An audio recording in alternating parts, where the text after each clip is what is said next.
इस आंकड़े पर गौर कीजिए दोस्तों, 1,80,00,000। अखिलेश यादव यह दावा कर रहे हैं कि 1,80,00,000 लोग नहीं वोट देने वाले हैं भारतीय जनता पार्टी को इस वक्त जो उत्तर प्रदेश की 80 सीटों पर चुनाव होने वाले हैं। अखिलेश यादव ऐसा क्यों कह रहे हैं दोस्तों? सबसे पहले मैं आपको बतलाना चाहूंगा कि अखिलेश यादव ने आखिरकार अपने चुनावी कैंपेनिंग का आगाज कर दिया है पश्चिमी उत्तर प्रदेश से। वो पश्चिमी उत्तर प्रदेश जहां उन्होंने इस शख्स यानी जयंत चौधरी के हाथ से धोखा खाया था। अखिलेश यादव पूरे फॉर्म में दिखे, पुरजोर तरीके से वो बिजनौर की जमीन पर उतरे और अब पश्चिमी उत्तर प्रदेश जहां पहले चरण में मतदान होना है उसको लेकर अखिलेश यादव खासे उग्र हो गए हैं। उन्होंने आंकड़े गिनाए कि 1,80,00,000 लोग क्यों बीजेपी को वोट नहीं देंगे। आइए सुनते हैं। और हमने तो गणित बताया इन्हें, छात्र नौजवानों वाला, और आप लोग भी गणित समझ लीजिए।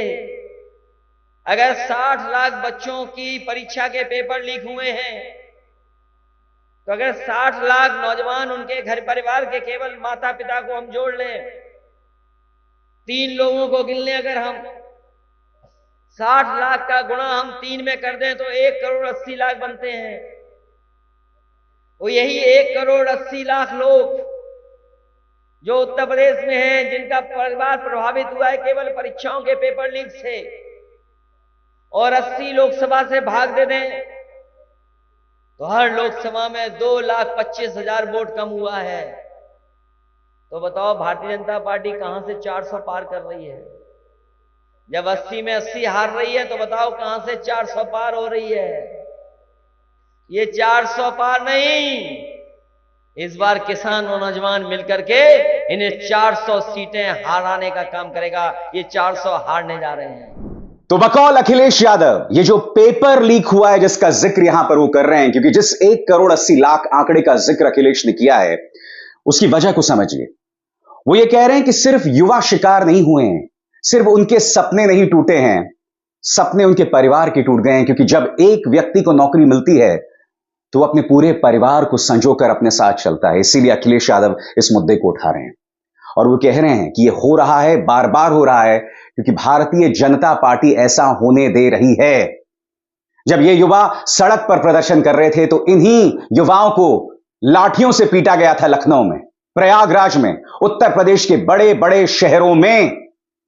वो साफ तौर पर इसके लिए भाजपा को जिम्मेदार मानते हैं। सुनिए वो क्या कह रहे हैं। परीक्षा का पेपर लीक हुआ है। सोचिए आप, जो सरकार ये दावा कर रही थी कि अब वो पेपर लीक नहीं हो सकता है, हम वर्ल्ड रिकॉर्ड बनाने जा रहे हैं पुलिस की भर्ती का, ऐसा इंतजाम किया है कि इंतजाम में कोई भी नकल नहीं कर पाएगा और सुरक्षित परीक्षा होगी। परीक्षा 2 दिन कराई और पेपर लीक हो गया। बताओ पेपर लीक हुआ कि नहीं हुआ पुलिस की भर्ती का? अखिलेश चेतावनी भी दे रहे हैं।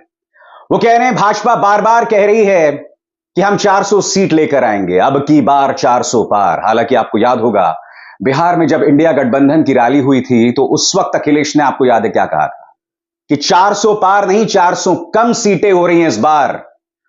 यहां पर अखिलेश ने एक चेतावनी दी कि अगर इनकी 400 सीटें आ गई तो देश के अंदर ऐसे ऐसे काले कानून लाए जाएंगे जिसकी आप कल्पना भी नहीं कर सकते।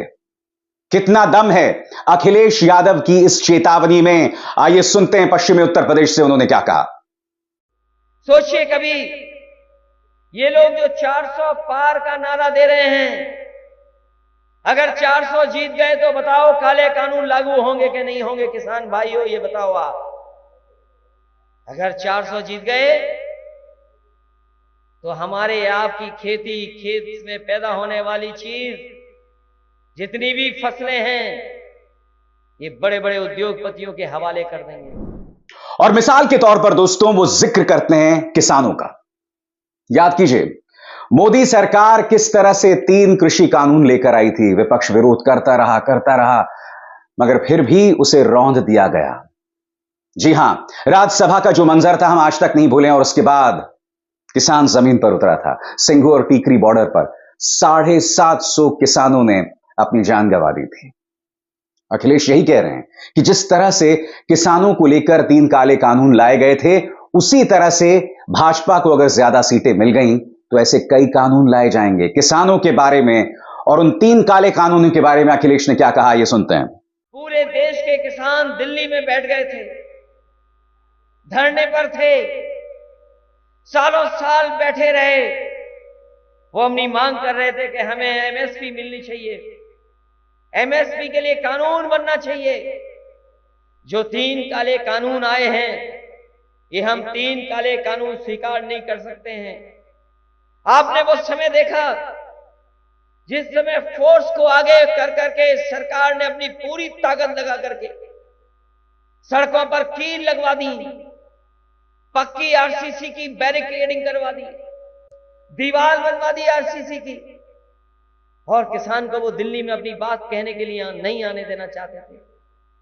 जितने दिन आंदोलन चला, सर्दी में, गर्मी में, परेशानियों में, जो आंकड़े बताते हैं लगभग 1000 के लगभग किसानों की जान चली गई, लेकिन सरकार ने परवाह नहीं की।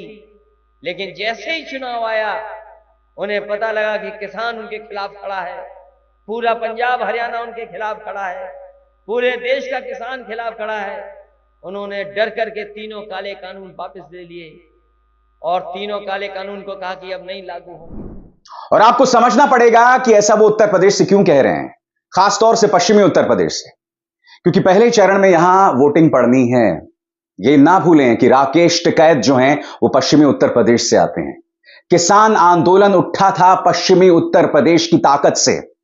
यह मत भूलिए, जिस तरह से राकेश टिकैत को लगातार धमकाया गया था, मजाक बनाया गया था, मगर फिर वो शाम जब राकेश टिकैत की आंखों में आंसू थे और पूरे किसान आंदोलन ने एक मोड़ ले लिया था। अखिलेश यादव उसकी याद दिला रहे हैं, इसीलिए वो किसानों की बात कर रहे हैं। और वो बात कर रहे हैं उन लोगों की जो पहले किसानों के साथ थे मगर अब भाजपा की गोद में जाकर बैठ गए हैं। सीधा हमला बोल रहे हैं जयंत चौधरी पर, और उनकी नाराजगी की वजह को समझिए दोस्तों, क्योंकि जयंत चौधरी के जो विधायक आए थे वो अखिलेश यादव की कृपा से। जयंत चौधरी जो राज्यसभा में पहुंचे हैं वो अखिलेश यादव की कृपा से। याद कीजिए, जब किसानों को लाठियों से भांजा जाता था तब जयंत चौधरी कहते थे कि आपको ईश्वर माफ नहीं करेगा, और जो भाजपा में बैठे हुए हैं वो भाजपा छोड़ के हमारी तरफ आ जाएं। मगर आज जयंत चौधरी ही भाजपा की गोद में जाकर बैठ गए हैं चंद सीटों की लालच में। हालांकि वो सिर्फ चंद सीटें ही उन्हें मिली हैं। सुनिए जयंत चौधरी का नाम लिए बगैर क्या कहते हैं अखिलेश यादव। हम तो शतरंज नहीं जानते, न शतरंज के खिलाड़ी रहे हैं, थोड़ा बहुत शतरंज जानते हैं, लेकिन बीजेपी के घोड़े की 2.5 चाल से वो दल कहां चला गया पता नहीं। बीजेपी के 2.5 घर की 2.5 चाल से बताओ दल कहां चला गया। जिनसे लड़ करके हम लोगों ने उन्हें जिताया, आज पैकेज पाकर के उन्हीं के साथ खड़े हो गए। और वो इस बात का इशारा भी कर रहे हैं कि विधायकों को बाकायदा लालच दिया जा रहा है, और इसी लालच के चलते कहीं ना कहीं उनका यह इशारा है कि जयंत चौधरी ने भी पाला बदला। विधायकों को लेकर क्या बात कही और यह सीधा हमला माना जाएगा जयंत चौधरी पर, सुनते हैं। इसीलिए हम कहना चाहते हैं, हमारे आपके अधिकार छीने जा रहे हैं। केवल हमारे आपके अधिकार नहीं छीने जा रहे हैं, बड़े बड़े विधायक जो चुन करके गए उन्हें भी लालच दे करके अपनी तरफ खींच लिया। पता नहीं कौन सा पैकेज मिला है विधायकों को और दलों को, वो हम नहीं समझ पा रहे हैं। ये जमाना पैकेज का है, पता नहीं विधायकों को कौन सा पैकेज दे दिया गया जिससे हमें छोड़ के चले गए। आपने अपने वोट से जिताया, बताओ आपने अपने वोट से जिताया था कि नहीं जिताया। वो हमें धोखा नहीं दे के गए, आपको धोखा दे के गए हैं। अखिलेश यादव कहते हैं कि इस देश के इतिहास में इतनी लूट खसूट किसी ने नहीं की, इतने झूठे सपने किसी ने नहीं दिखाए जितना भारतीय जनता पार्टी ने। वो जानते थे कि जमीन पश्चिमी उत्तर प्रदेश की है, इसीलिए किसान वाले मुद्दे को ज्वलंत रखना चाहते हैं अखिलेश यादव। उन्होंने कहा कि किसान को झूठ कहा गया है, उसे झूठे सपने दिखाए गए हैं। क्या कहते हैं अखिलेश यादव, आइए सुनते हैं। क्या इतनी लूट और झूठ किसी ने नहीं बोला होगा इतनी लूट किसी ने नहीं की होगी, इतना झूठ किसी ने नहीं बोला होगा जितना भारतीय जनता पार्टी ने बोला। इन्होंने न जाने क्या क्या सपने दिखाए कि किसानों की आय दोगुनी हो जाएगी, करोड़ों को नौकरी मिल जाएगी, उद्योग लगेंगे, कारखाने लगेंगे। लेकिन 10 साल के बाद भी बताओ कितने घबराए हुए हैं, कितने घबराए हुए हैं। अगर 400 पार से और 400 सीटें जीत रहे होते तो क्या दिल्ली के मुख्यमंत्री को इन्हें जेल भेजना पड़ता झूठे मुकदमे लगा करके? बताओ ये घबराए हुए हैं कि नहीं घबराए हुए हैं? अगर 400 पार होते तो क्या झारखंड के मुख्यमंत्री पर झूठे मुकदमे लगा करके उन्हें जेल भेजना पड़ता? वो कहते हैं कि ना किसान को उचित दाम मिल रहा है, ऊपर से लोकतंत्र के साथ साफ तौर पर खिलवाड़ दिखाई दे रहा है। भारतीय जनता पार्टी ने लोकतंत्र को एक खिलौना समझ लिया और उसी के चलते वो लोकतंत्र के साथ खिलवाड़ कर रही है। पश्चिमी उत्तर प्रदेश की भूमि से अखिलेश यादव किसानों को लेकर एक बड़ी अपील कर रहे हैं। आइए सुनते हैं। बीजेपी के लोग लोकतंत्र से लेकर के, संविधान से लेकर के संस्थाओं के साथ खिलवाड़ कर रहे हैं और ऐसे खिलवाड़ कर रहे हैं कि अगर ये सत्ता से नहीं हटे तो हमारे आपके सब अधिकार छीन लेंगे। हमें आपको ये सरकार से कुछ नहीं दे रहे हैं, ना अस्पतालों में दवाई मिल रही, ना इलाज मिल रहा है, ना हमारे किसान को पैदावार की सही कीमत मिल पा रही है, ना हमारे नौजवान को नौकरी रोजगार मिल पा रहा है, ना ही हमारे मुसलमान भाई सम्मान के साथ जी पा रहे हैं। ये सबके साथ खिलवाड़ कर रहे हैं, सबके भविष्य के साथ खिलवाड़ कर रहे हैं। हमारे आपके पास लोकतंत्र में यही रास्ता है कि अपने वोट के अधिकार से इनको हम लोग हटाने का काम करें। वो ये भी कहते हैं कि विपक्ष ने गठबंधन बनाया जिसका नाम इंडिया था, मगर मजाक बनाया जाता रहा। यह कहा जाता रहा कि ये इंडी गठबंधन है। बकौल अखिलेश यादव, हमने आपने ऐसा पढ़ा, इंडिया इंडिया होता है। बीजेपी वाले बताओ क्या पढ़ते हैं? वो कहते हैं इंडी गठबंधन। सोचिए, जो लोग इंडिया गठबंधन नहीं पढ़ पा रहे हैं उन्हें इस चुनाव में कौन वोट देगा?